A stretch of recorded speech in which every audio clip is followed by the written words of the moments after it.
Jeff, we're experiencing a little feedback. Kelly made a motion to keep the slate of officers the same. Do you have any comments? Or a second? I second.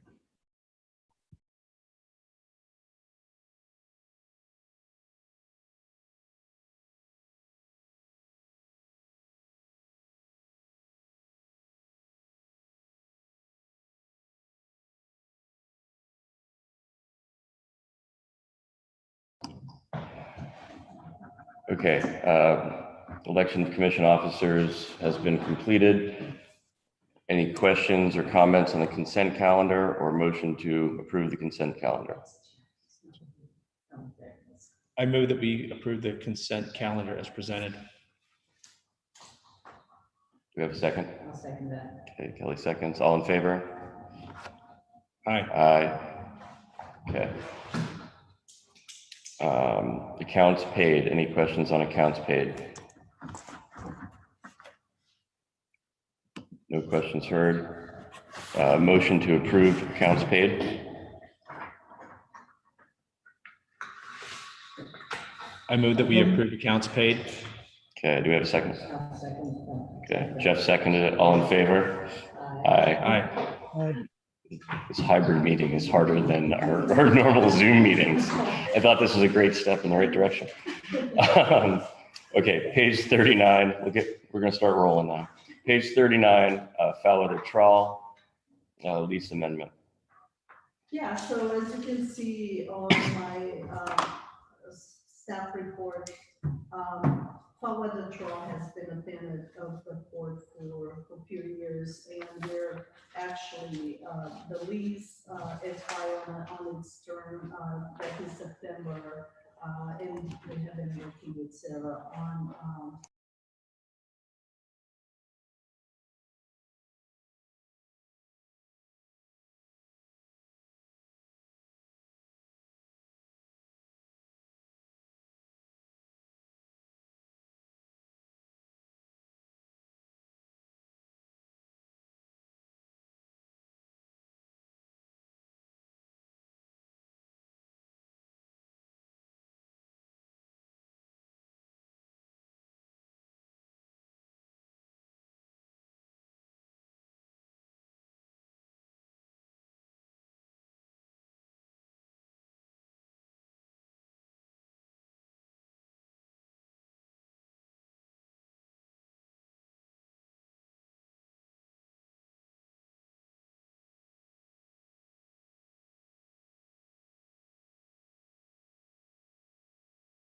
Okay, I don't have any questions. I think it's a good move on all parts. Any questions, Jeff? Okay, motion? Walter does. Yeah, I just say that, you know, as we have these leases coming up, I think we would need to make sure that we start updating them and, you know, to current market values. And I know we're behind on quite a few of them, and slowly get them back up to what we should be charging. And I do reflect that as to moving forward, we're updating. You never want to take an existing tenant and increase their lease to a point where you're running them out of business. I think that's a fair thing to do. So what we worked out here is to make sure that through the next few years, we have a way to make sure that we are in market rate. Right. So we'll look at other leases, in the coming years and make sure that we are indeed getting there. So that's what we negotiated at this extension. Great. Motion, please. And that did. Do you want to make a motion? I just did the last two.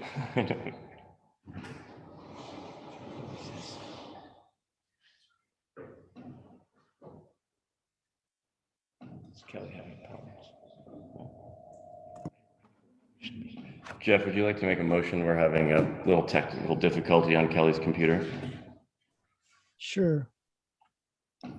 I move that the commission allow the general manager to execute the lease agreement and extension to foul weather trawl as attached. Thank you. Do we have a second? I'll second. Walter seconds. All in favor? Aye. Okay, so moved.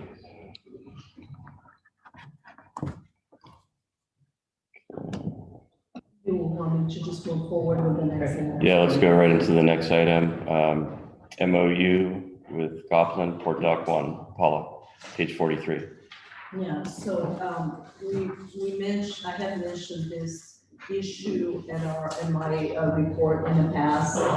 So as we approach BSL to make an amendment to our lease, we realized that apparently there was noise.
Does anyone need any clarification or have any follow-up questions for Paula regarding the MOU?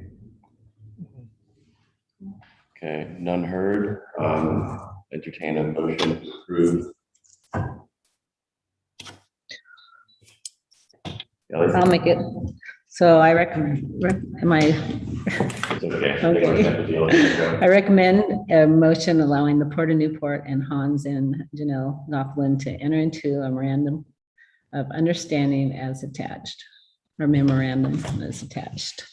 Thank you, Kelly. Mhm. We have a second from the commission. I'll second. Okay, we have a second from Walter Chuck. All in favor? Aye. Aye. Any opposed? So moved. Okay. Pardon me, I'm using computers here. Okay, Port of Toledo intergovernmental agreement. Actually, there's one more old item, the item E. Oh, sorry, I skipped ahead. That's okay. The power pedestals, Eaton. Yeah, 51. that is actually an Aaron item, but Aaron had to be out of state today, so I'm gonna try to help with this. Basically, as we finish the engineering work at Port Dock 3 and 5, we're now entering the phase where we want to be ready to do the actual work. And we're trying to get ahead of ourselves, making sure we have all the equipment we need. And if we don't order the pedestal now, maybe by September, October, when we're intending to do the work, they may not be available for us to install it. There is some back and forth between the city and this company that we're ordering the equipment to make sure that those are listed and what is available or allowable, better saying, to be installed. So what we did, we worked out with our attorney to make sure we include some language that should them not get the permission, you know, to have this code, they call a ETL, well, UL listing, I guess. So this UL, if they don't get the approval, then this is all null and void. We basically don't have to obtain that. So we're only going to be buying this if indeed they can get their approval. It is a pretty costly, you know, product. So excuse me, we definitely want to make sure that that we have this language, but we should be okay according to the attorney. So I don't know if you have any questions on that. No, I do think it's needed.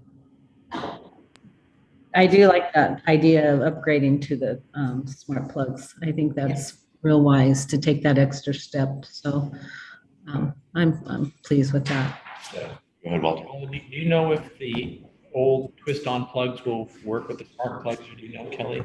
Are they? I wouldn't think I they don't would. believe it Mm-mm. would, from Yeah. my recollection talking to, and it's one of those things that unfortunately some of the boat owners may have to do some upgrading on their own. Mhm. It's not super expensive to upgrade them, but it will really save everyone a lot of trouble by updating our current pedestals and the way we. Mm-hmm. I think the amperage increase for the larger vessels and the safety margin with the smart plugs is great. And I really like the last paragraph in this agreement, which gives us out the option to either keep the order further or cancel the order at July 1. That's a good clause in there in case things change between now and then. Hopefully they're delivered way before then, but it's a great clause to it. When we find out if they're not compatible, and they're renewing their MLUs, we should let them know that if we do upgrade to that way. Yeah, we will be working with the boat owners, you know, what it's gonna be needed. I know Aaron has been working on that, and yeah, so we'll make sure of it. I think many of them are fully aware, gather. Yeah, unfortunately, anytime you upgrade anything, it comes with some issues that you gotta deal with it, some glitches that, and this is unfortunately one of them, that at the end, it will be safer for everybody. So we also have some requirements as we're updating things to get things into the new code. So that will include that. And the funds for these are coming off the increase, correct? That's correct. We have, this is one of the items we are using that increase that we agreed with the fishermen. Yeah, at the end, I think the whole project is going to be close to $1 million. Yeah, engineering, then the actual installation by the time it's said and done. It's good use of the restricted fund, the good reasons you have set up that account. It really makes it clear. Can anyone make a motion? So I move that approving the GM to contract with sole source power pedestals purchase 58 marine power pedestals and a pedestal in an amount not to exceed $114,630. You add or designate. Or designate. Recommend the motion approving the GM or designate to contract with who is the sole source for this power pedestal. For this 58 marine power pedestal in an amount not to exceed $114,630.46. Thank you, Walter. Thank you, Mark. Thank you, point out. I'll second it. Okay, Kelly, seconds. All in favor? Aye. Okay, so moved, and we will go on to new business. We're going to go down to page 53, intergovernmental agreement with the state of Oregon, Marine Board. Paul. Yeah, so this is again another Aaron item.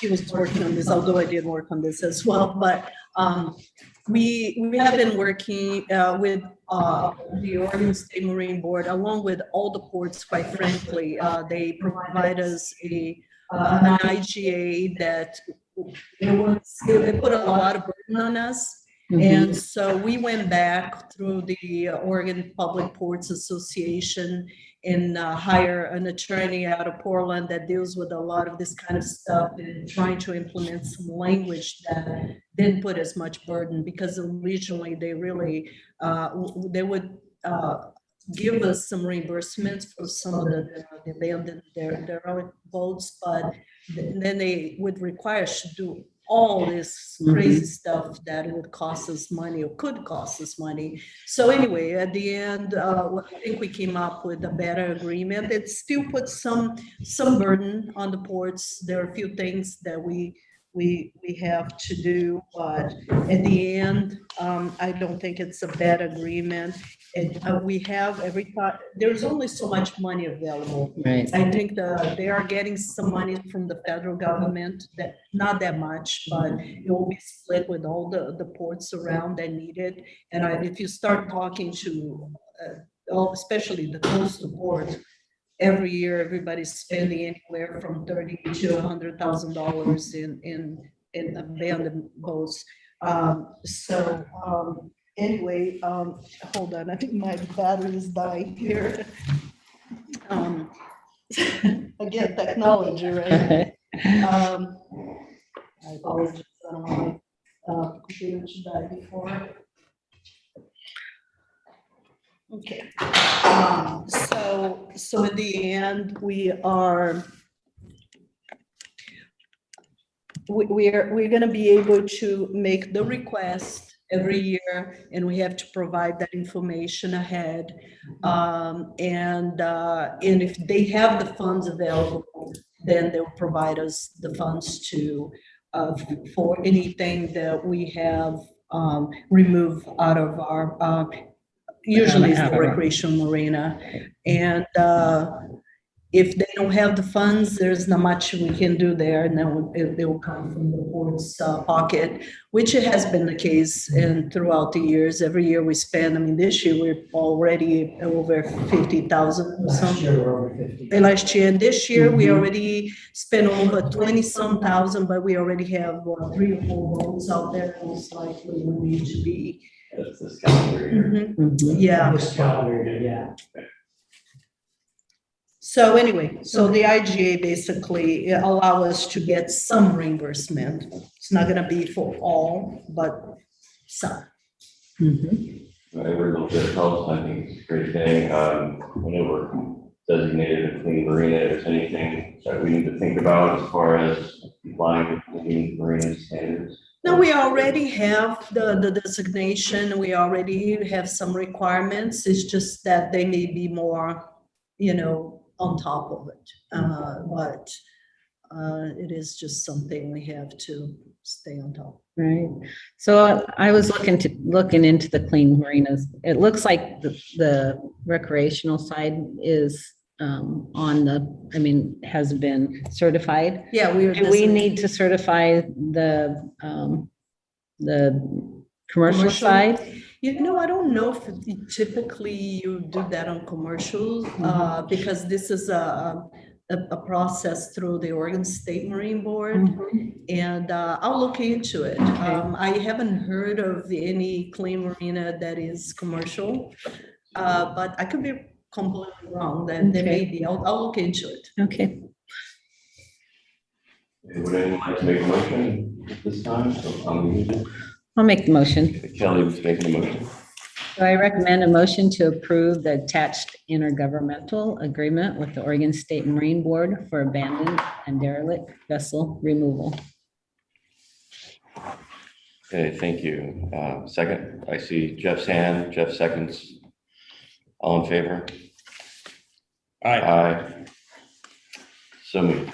Thank you. Okay, we're gonna go into item 2 of new business, Port of Toledo intergovernmental agreement. Kind of ties in with it. Page 73. Okay, so that one, it's almost sort of a follow-up from what we just dealt with here with the IGA, with the OSMB, because as we remove the abandoned, the relic boats out of our marina, we gotta take them somewhere, and usually we constantly working with the Port of Toledo to do that. As you recall, recently we brought some items here to work through some old invoices and how the whole process was managed as to the boats, so the vessels getting into their yard and being worked on in excess from what the commissioners have Right. approved. And that's been a difficult one because we really want to make sure that every time we take something over there, if there are some issues, that they bring it to us before they continue the work. As you may see here, there's not much we can do about the towing and the storage of the boat while I was there, because those are the prices. It's more the actual service once that the vessel is at their yard. We actually negotiated a better rate for the storage for the port, because sometimes maybe a while we're working with the boat owner in the port, who's gonna be responsible for. In some cases, the boat owner will be responsible. We just don't want the boat to sink while it's at our marina. So we, as a precaution, we may remove it. And if the boat owner go away and we have to be stuck with it, and then our choice is to work with OSMB on a reimbursement. But during that time, we can go ahead and tell the Port of Toledo to move forward with the project. I did put in a 20% contingency here, above their estimate. Sometimes they may not know what they're gonna find until they open up stuff. And sometimes it's difficult for us to wait a whole month to come back to commission. So what I would like to do is be able to enter into a contract with the Port of Toledo when they have, if the port approved to remove a boat that costs $20,000, but then end up costing 22. That we can still proceed without having to come back. We can certainly let you know that that's what ended up being, but we can proceed with the project. If it's much more, then we'll bring it back to you. Questions from the commission? Yeah, I just Walter? want to make sure we keep track of those costs, because in the past we've had issues Absolutely. with unintended costs. Just make sure that we don't keep hitting the contingency every time we put something up there. Well, that's one of the reasons of the Yeah. agreement, and they have to notify us. Yeah, I just want to make sure we get that on the record, because in the past we've had issues up there, so. Mhm. This is great due diligence on the side of both ports, I think, to make sure that we don't run into that again. Exactly. Yeah, thank you to you and Lorna. Motion from the commission? I move that we allow the general manager to execute the intergovernmental agreement between the Port of Newport and Port of Toledo as attached. Thank you, Walter. Second, Second, Jeff seconds. That was really close. All in favor? Aye. Give Kelly. Okay. Oh, I'm sorry, Kelly gets the one bronze medal. clarification on the rates. I did get, on the top of the rates, this is per hour. And we're gonna include that as per hour, so that's one clarification to make, but, Yeah, that's the way I read it. But Yeah. It's I not, did it's too. not called out, but but yeah. Lorna wants to make sure that we have that, and I say, yeah, no, that's my understanding, but just for clarification. Okay. Okay, thank you. That's all the new business, and most of it's in the staff report, but we'll go to staff reports. Yeah, so there are a few things here that a lot of it, I don't know if you want me to go item by item. As you know, the Port Dock 5 was mostly done. We're just gonna, in August, we're gonna finish up a few things on the electrical side that it was back order, but you can't even see that is not completed. We are continuing working with the Army Corps on the feasibility study. This is a long process, and we'll see what it'll take. You already know about the Port Dock 5 and Dock 3 engineering and work. You just approved that item. We are working right now on the Port Dock 7 on that interim work related to basically to figure out how safe the Port Dock 7 is. What can we do to mitigate some of the issues we had with the loss of the parts of the dock until we actually are able to rebuild the dock. Remember, we'll worry about the next winter and so on. So we got one quote so far, and we should be getting a couple quotes here this coming week. We actually received a little over $51,000 from our insurance for that. What is that? 55 feet, 68 linear feet that we lost. We will continue following along, make sure that, we can continue allowing people to use that dock, but it is safe to do so. If there are some temporary things we can do, some pilings we can add or whatever, I guess we'll find out through having an engineer looking at it. And this is coming out of that money, if you recall.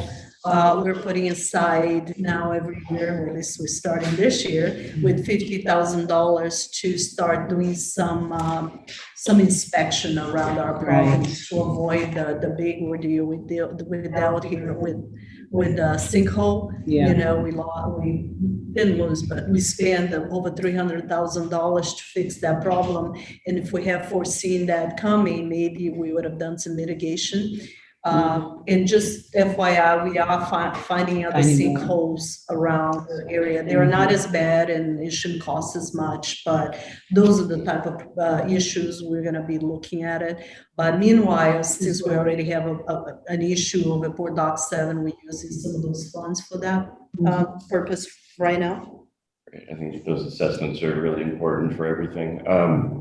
When do we want to have that completed so we have time to apply for the in-water window? What's the goal for that application? You're talking about. Whatever we're gonna do at 7. We should bring that to commission, the August commission, to move forward. And then we'll know better, hopefully, some of those shouldn't take too long for doing the work. Okay. As to the big project, we're still Got it. working on it, Yeah. on the grants. We've been talking to EDA, Business Oregon, and hopefully, I really think we should do the plan this year, no matter what, if we get a grant or not. Yeah. And I think we should get at least $50,000 from Business Oregon. Mhm. There's a chance we may even get 100,000 that they need combined different sources of funds. They usually don't do that, but they have done. I think there was an example. It said, well, we don't mind being the first one either, if it's possible, but we'll see. Melissa from Business Oregon is working with us right now on trying to figure that out. But as soon as we can, we will be, there is a recent EDA grant out there. Our grant writer is looking into it. We'll see what we can do. Again, I mentioned the sinkholes already. We're just finishing up the road seawall. We also need to figure out what that will do for us. Don't know yet. You've seen the MOU for Port Dock 1. I am working still with the 343 Southwest Bay Boulevard property owner. Again, seeing if it's worth for us doing another, rebuilding the dock, in other words, because in order to rebuild it, we're gonna need the upland owner to work with us. Yeah. There was a bit back and forth. He was a bit concerned about his view being blocked, which I understand. We put some numbers together. Aaron and I are working on that. And what I would like to do is bring the committee back together and go over what that means. And that is Jim and Jeff, I believe. Yeah, it's Jim and Jeff. So I'll probably set up something here in the next couple of weeks for us to go over what will that mean? Is it worth it? I think in the long run, we're not gonna make money on that. We may have to subsidize if we go that route. But it is something we have to look at into the future. Is it needed? Yes, because we just don't have enough space for mortgage, for commercial. Would that be for any money? No, the board probably would have to subsidize it for many years. And where we would get the money from to rebuild that, most likely would have to be a loan. So those are the type of things that we'll be addressing. Take a deeper look. Yeah. Okay, so the next one, a big one for me right now, because we have a Maritime Administration grant that is due today at 2:00. So we're down to the wire. I've been working with Rachel from Sequoia, our grant writer, to get this going. She put together a pretty nice grant. We're kind of going back and forth on this because originally we wanted just to grade the 9 acres and get that ready. We put together, we added to our budget about $170,000 for that grading. And the concept of grading that and being ready is that we have more control of the site and can use for future customers. But every time I talk to a customer that is intending to use the site, the question always comes up, who's going to operate it? And we had discussion in the past with other third-party operators that would lease the property from us. It gives us a little bit less control. We don't know yet what's going to come out of this, but we are talking to folks. There is a forest industry company that we are talking to, and that company actually gave a letter of interest for the grant. And it's more of a matter of, do we have the equipment to operate that if that comes? I also, with the wave energy, And OSU has provided a lot of support for that because that may be useful for it. And what it comes down to it is a couple loaders and a couple of yard trucks. And that was a suggestion from the person who runs Murad up in the regional area in Seattle, as we're talking, because there's a minimum of $1 million request, even though I always make fun of this because it's like, this is supposed to be for small ports. It's a port infrastructure grant that is designated for small ports. So a big port cannot apply. And this is why we have more opportunity here. And there's a good chance of us getting it because the big ports will not be able to apply, just the small ports. And as far as nationwide, we are a small port. Yeah. Maybe in the area where medium-sized port, but if you compare with the real big ports, we're now a big port. And actually, the big port has a lot to do also with cargo, how much cargo you get. Mhm. And we right now, we don't have any cargo, so Yeah. we're most definitely a small port. This, again, there are a lot of people we need to talk to moving forward. We're going to need to talk with the fishermen as to the use of, of the site. And we don't have right now an actual business where we have negotiated anything. We're talking, we're in discussions. But this is like the chicken and the egg, we What can't. comes first, Yeah, we can either prepare ourselves, be ready, and have control of what goes on in the site, and have those customers when they ask. A couple customers I talked to recently that they're asking, well, who's going to operate that, And that doesn't mean the port necessarily will be the one operating, but it will be our equipment, and we have control of it. And that we may have to have discussions with the union. We may have to, so there are a lot of things. In case people are listening to this and wonder, well, they haven't talked to me yet. Well, we don't have anything, but this is an opportunity that just came up, and it's like you either take it or leave it. It's a chance of putting a $2.5 million grant, but that means we have to come up with 20%. And we only have 170, 20% of the grant that we're looking to is 500,000. There is a chance that we may not need the $260,000 we put aside for removing the dredge material if we find a buyer. So it may end up being zero cost to us. If not, there's a chance of us getting a loan through Business Oregon or even a small grant, not for the entire 500, but we do have some money we can shuffle around, but we most likely will need to amend the budget to reflect that should we get the grant.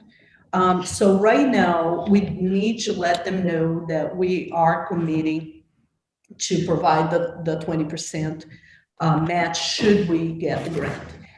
There's a letter that again, all this came in last minute, that's why it's not attached.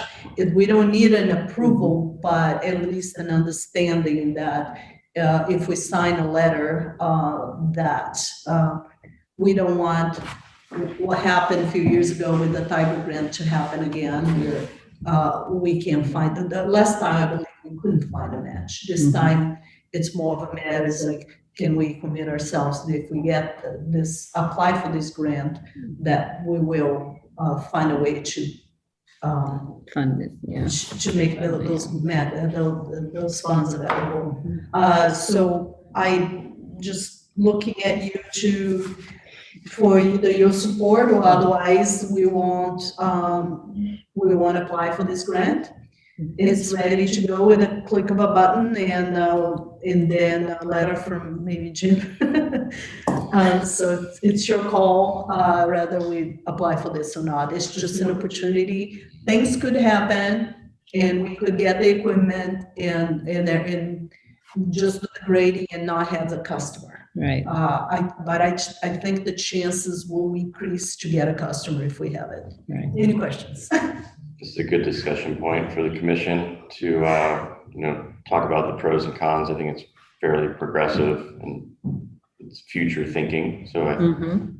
has a lot of merit. I'll chat about it a little bit. Kelly, you have any Right. thoughts? I was just thinking with it graded, I do think we will have better opportunity and we'll be able to maybe draw in more interest. And then we'll be able to choose what will best fit the port. And so I think having it ready gives us opportunity. And a lot of times money has to go out in order to find that opportunity. So, That's correct. That's the intent. Yeah. So this would also cover some equipment purchases. Yeah, so basically that does, actually, the grading part would be the small part. Right. In most of the cost, there would be equipment, which comes up to just a little bit over 2.1 million. We talk about maybe fencing some small areas for materials, and so people feel like there's some security there. So we included about 3 acres of fencing. And at this point in time, we're not looking into paving just yet because that comes with a lot more permitting attached to it. Stormwater issues. Yeah, and it's the way we have it right now, we're just grading, we talk to the city, and it seems like it's not that much work. We do have some wetlands in this site, which we already ran it by both the Department of State Lands mhm. and the Army Corps of Engineer, who usually have jurisdiction over wetlands. But in this one, they didn't feel like they have any jurisdiction over. Good. Therefore, we can fill it without having to go through a major mitigation. So That's a good thing. yeah. Mhm, that's huge. Would there be restrictions on the equipment? Would it had to be dedicated to that facility, or would it be able? That equipment should be dedicated to that property and has to be an American purchase equipment. I'd just like to make sure we have a budget for maintenance on that equipment. That's The nice thing about the grants is we get the equipment, but then we have to maintain it once we get it. Yeah. That is correct. You know, obviously, as we have equipment, like every equipment that we have, we gotta maintain it. One of the things there and thought it would be nice is to include maybe a building. I think if we start throwing in too much stuff right now in the grant, then chances will be limited, but maybe moving forward, it is something we want to consider too. So just like a shell building with covering the Keep the equipment. equipment out of the weather. Keep the equipment out of weather, Yeah. yeah. But yes, without a doubt, every time you purchase equipment, we got to think, it's like they say, you know, it's the price of getting a puppy, you know. Right. It's a lot of food. It doesn't stay there. But I believe the way I look at it, well, if we don't have a customer, that's a bit more of a problem, but if we have a customer, obviously that covers price of maintaining equipment and Right. price of maintaining the pavement from the back and forth, because ultimately we have a cost attached to driving trucks anywhere within our facilities now, and that helps cover the price of replacing the pavement and things like that. So for the yard, for the terminal, I mean. So at a minimum, it's $1 million. At our kind of where we're at now is 2.1 for 2.1 for all the equipment, Yeah. plus the fencing, plus grading. the grading. So we're looking into just short of $2.5 million. So again, just looking for some consensus that we okay to move forward in applying for this grant with the concept that if we get it, we would be willing to put in the 20%. Again, it's not a commitment at this point, but I just don't want to turn the grant down if we Right. are, if we get it. What's the timeline for the announcement of the award? Oh, that's a good question. If I don't mistake, I think that was It's a pretty quick turnaround. We're now in July. I think, if I don't mistake, I think it's in September. So we'd have to have that money at that time. It's within this fiscal year. Okay. It's definitely, I should have written down and brought it to you, the actual timeline, but I know it's within this fiscal year, so for sure, we definitely need to amend our budget to reflect that. And the grading for the site is also within this year. Mhm. And as I talk about the next item, I'll also touch up on the grading of that site too, so we'll go from there. But I'm just looking for any opposition for us to move forward with this, if anybody has any concerns. Jeff, Jeff's mic just went off. I'd love to hear your thoughts, Jeff. Well, anytime you can get a grant, Can't hear you, Jeff. Hold Can on, you hear Jeff. me? Our volume's down. Can you hear me? We got you. Thank you. Okay. Okay, Uh, Jeff. So anytime you can get a grant for 80% of the project cost, that's a good thing. And there's probably lots of questions we'll have that can't be answered now.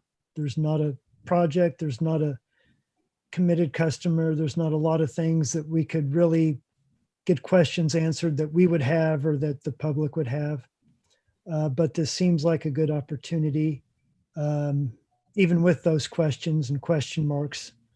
One thought that just occurred to me as we were talking, is there any problem with us sort of indicating a consensus when this wasn't noted as a decision point in the meeting notice?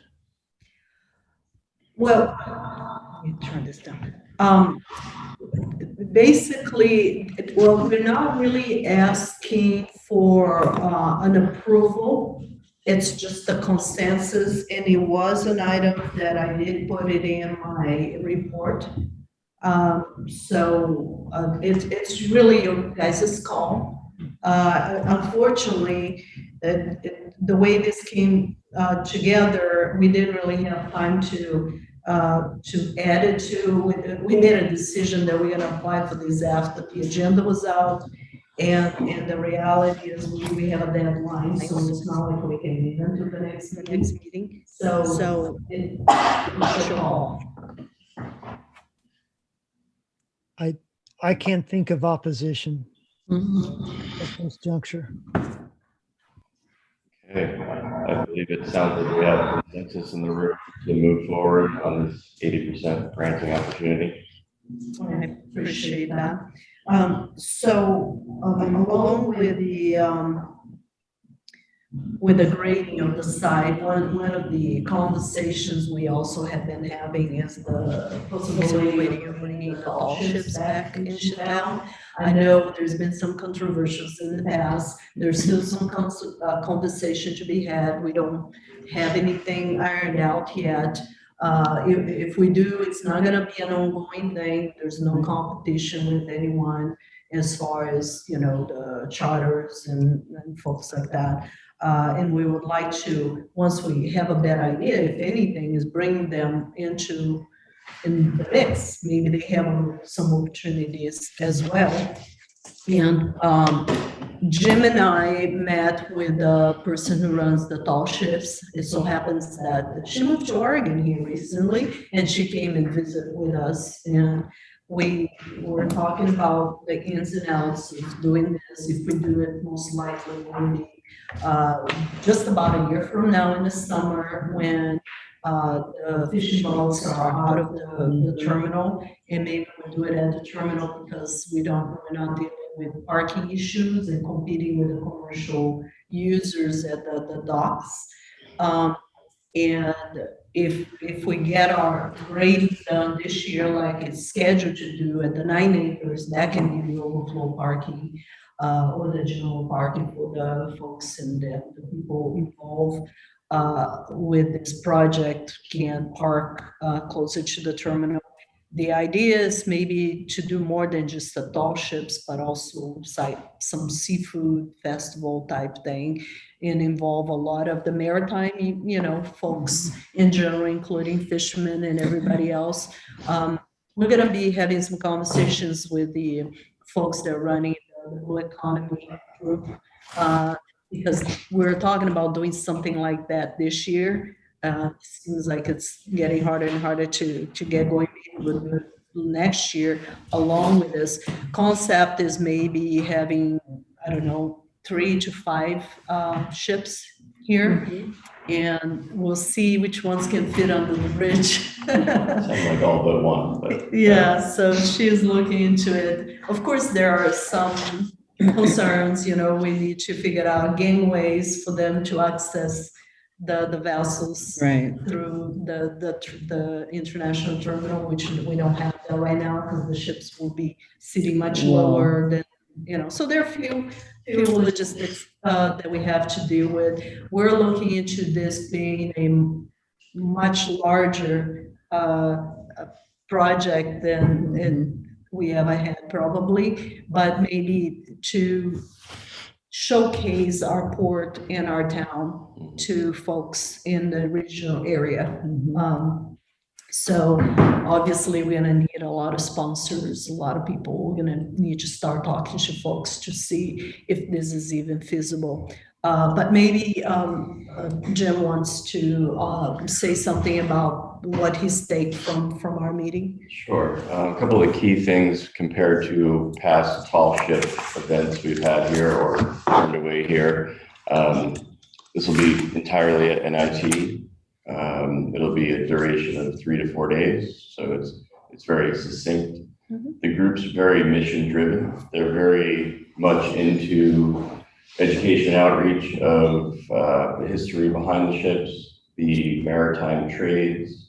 They're interested in the science in our community, especially if we have the wave project up there, but we have NOAA, OSU. They're interested in the fishing, the rich fishing history, the Maritime Museum. So their mission is very much education.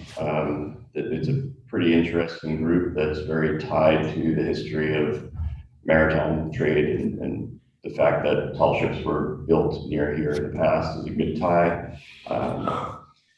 It's very much worth pursuing. They didn't bring us much as far as financials, and the business side of the proposition was a little bit vague, but that's to come next. So I think it's worth entertaining, and when we see that and kind of look at how cost sharing, profit sharing, and what it looks like to us and potentially looks like to us, I think it could be a really good event for the Port of Newport.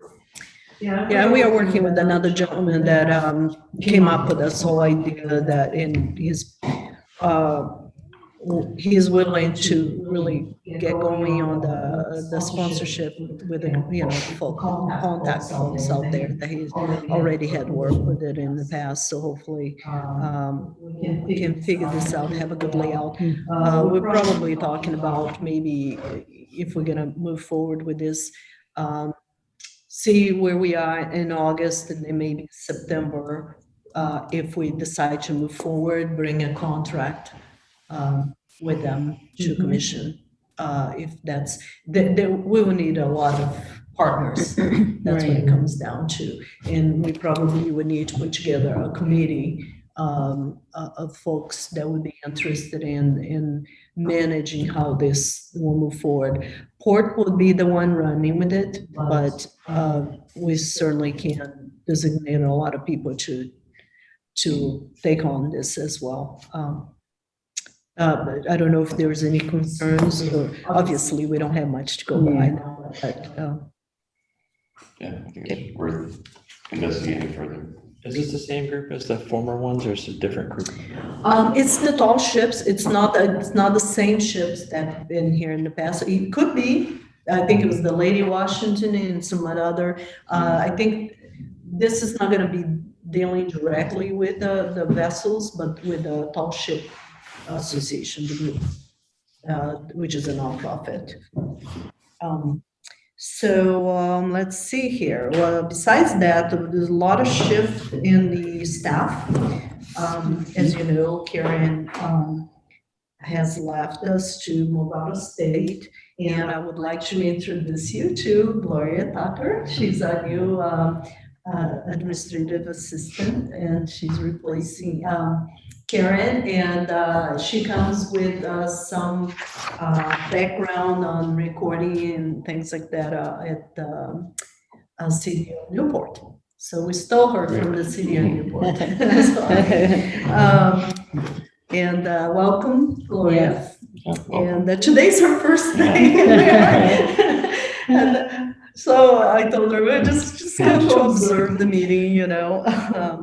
And let's see here. We also we have promoted Erica Breeze to the new RV park manager. We also lost, along with Karen, we lost Bill to, you know, they both moved out of state. And we, Kent Gibson is on leave right now. And when he gets back, he is basically gonna be the person helping Angel Burke, our new harbor master, to wrap it up and until he goes on retirement. So he's going to be doing his final training to her. And I want to congratulate Asia as well for her new position. It just made sense. She has the skills, and we always try to open the positions internally before we go out, and we just thought that she fit perfectly to this position. So we're happy to have her as our new harbor master. As I mentioned here, we still pretty much on top of the finances, thanks to Mark. He stayed pretty tight with things. And we're also going through some process right now to get a new financial system, and he got us $10,000 to help with that. It's much bigger than that, the price, but hey, you know, any $10,000 help. I try to participate on that selection, but timing has been crazy. But just the one that I observe, I can tell you, it will make the board so much more efficient in every aspect, because it's a financial management system in general. That's sort of what we're looking at it, and it can help the people on the administrative side, accounting side, all the way to the operational side. So this is going to be a huge change to what we do here right now. As you know, we have been extremely busy here at the recreation side. We do get calls every so often from folks complaining, why don't you open the old ramp, or, you know, what are you gonna do about parking? And it's a difficult one, especially this past couple of weeks. We had halibut and a salmon running at the same time, and I tell you, this is the busiest we've ever been. And good part of it's because COVID, they just got a lot of people out. And my apologies, folks, that we're not 100% ready to support the capacity that we've been receiving, but capacity is capacity. Yeah. You know, there's only so much we can do. Some things we are trying to make it better.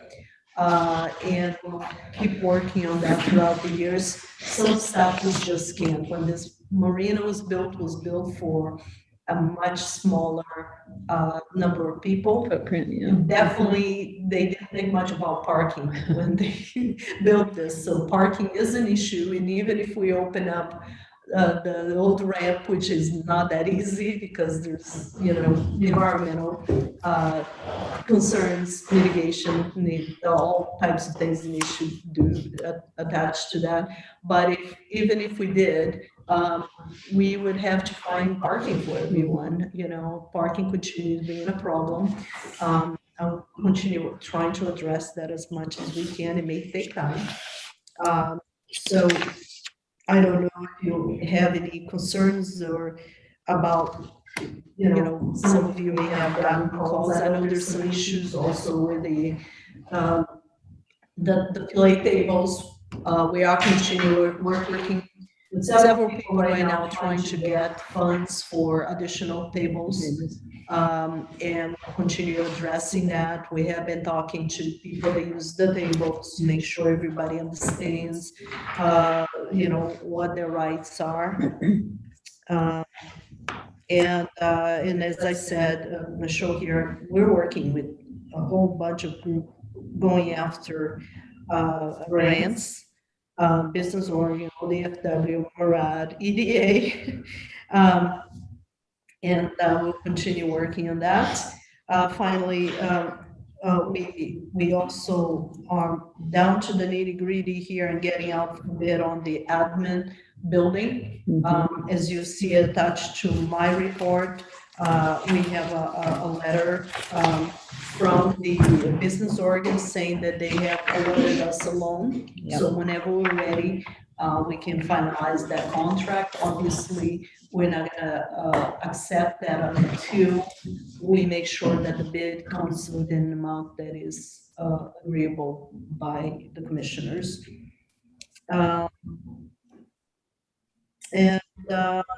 That's pretty much it. Another board, I attended the aquarium board just as an observer this last Saturday. Next meeting will be in October, and I think it's a quarterly meeting, and mostly will be weekends. And I told Carrie that, yeah, I'll be happy to be part of that unless I have any other issue. Of course, I'll be representing the board. Right. So unless you have. Yeah, I did have some stuff. So on the crowding, I think maybe do a FAQ sheet, because there's a lot of misinformation out there about what's going on with the old ramp. And to be honest with the people and just say there is no new ramp. We have what we have. Yeah. And I see a lot of it online, and I know you get a lot of calls, and I get the same question. And frankly, it's the same story. And if we could get a little bit of bullet points on there that we cannot build another ramp, and just end the discussion there, because the reason we have the new ramp is because of the event center. Right. And if we were to build a new ramp, we would have to give the money back for that, for the new ramp, and get that out there for the people, because it becomes a story upon itself.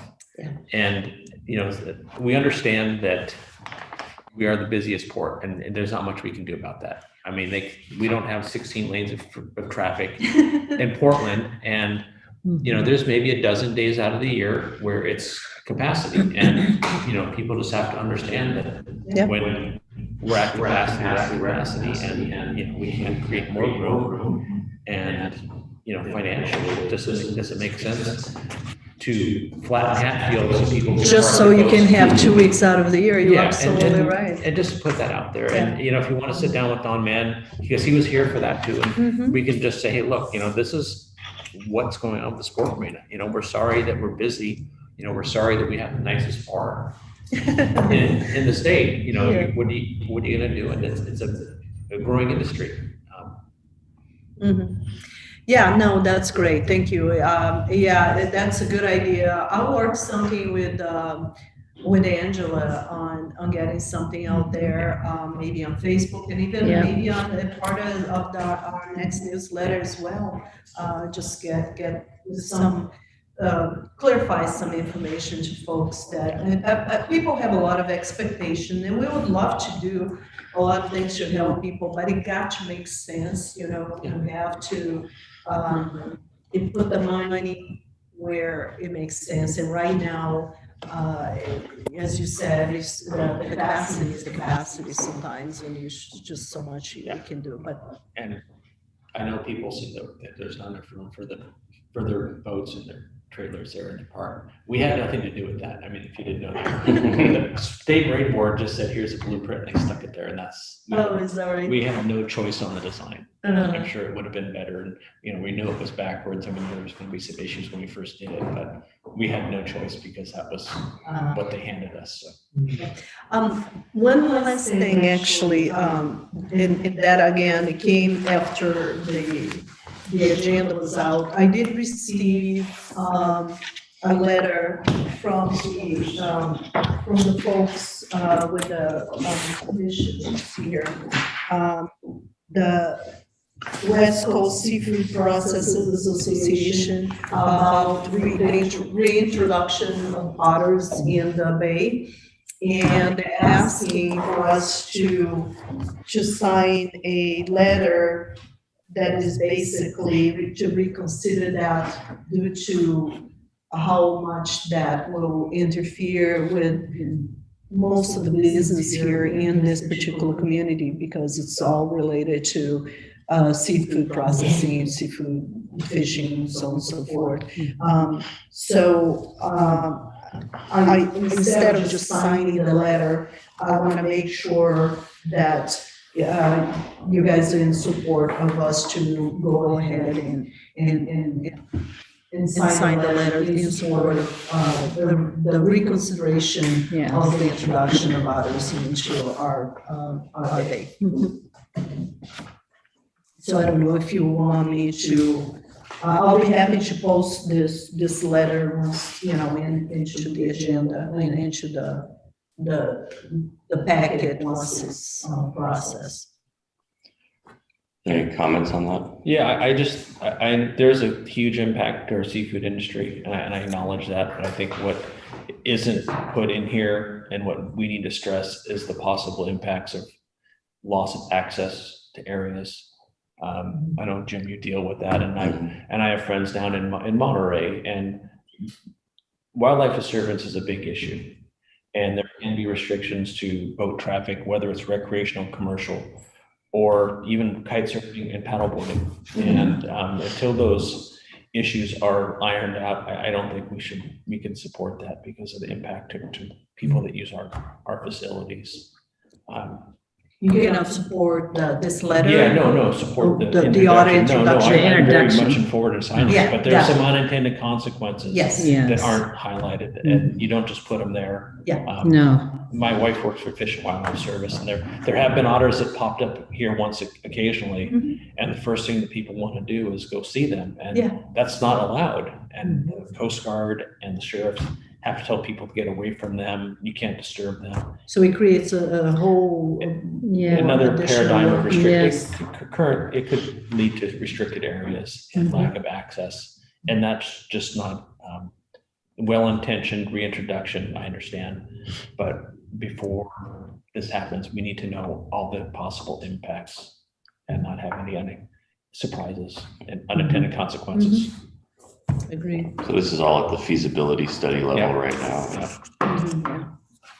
So does anyone have anything against me signing this letter?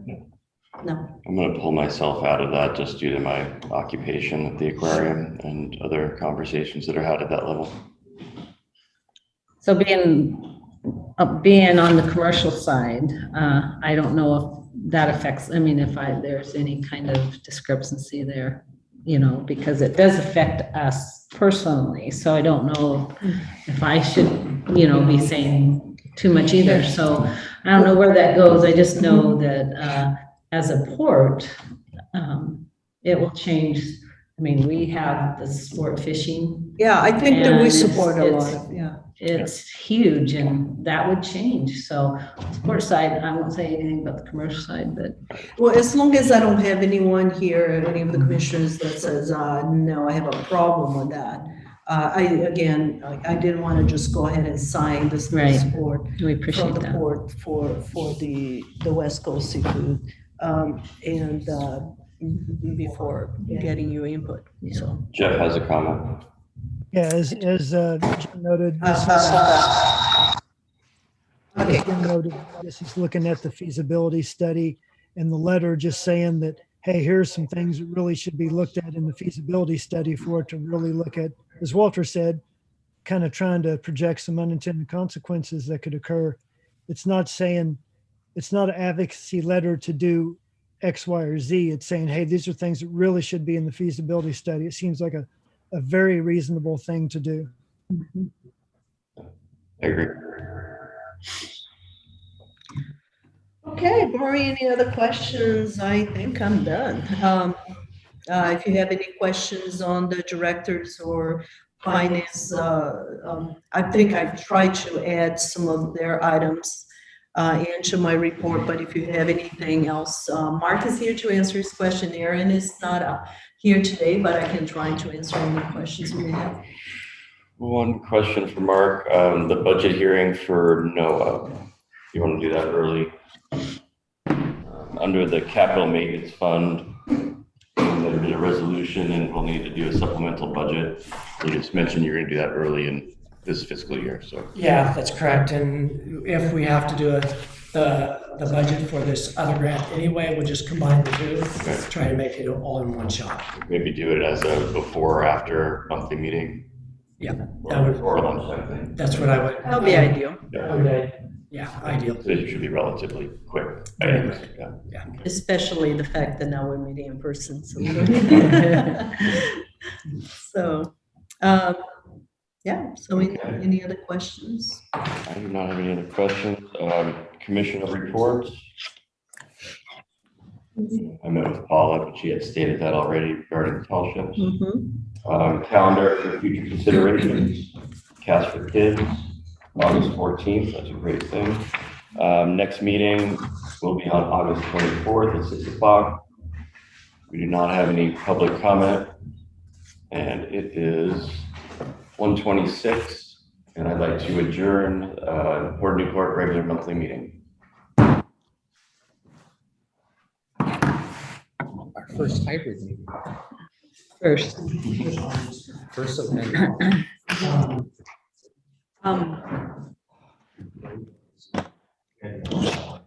You can test for that. I think we better test it. Yeah, I gotta get going because 2 o'clock is the deadline for them. I know what the setting is now. I got. I'll do it later. I suppose I should